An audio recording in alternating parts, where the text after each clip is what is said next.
Hi, kids! Are you ready to learn the ABCs? Let's sing, dance, and learn phonics together! Come on, let's go! A is for apple, ant, and airplane. B is for ball, bat, and banana. C is for cat, cup, and car. D is for dog, drum, and duck. E is for egg, elephant, and engine. F is for fish, fan, and frog. G is for goat, gift, and grapes. H is for hat, hen, and horse. I is for igloo, ink, and insect. J is for jam, jet, and jug. K is for kite, key, and kangaroo. L is for lion, leaf, and lamp.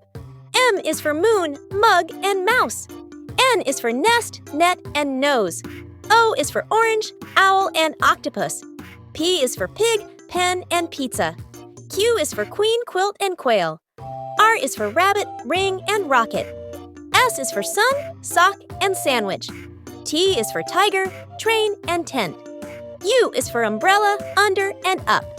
V is for van, vest, and violin. W is for watch, whale, and window. X is for box, fox, and axe. Y is for yo-yo, yellow, and yak. Z is for zebra, zip, and zoo. Wow, you did it! You learned all the letters from A to Z. Apple, ball, cat, and so much more. Keep singing, keep learning, and keep smiling. Don't forget to like, share, and subscribe to Kids Be Wonder for more fun learning songs. Bye-bye, friends. See you soon.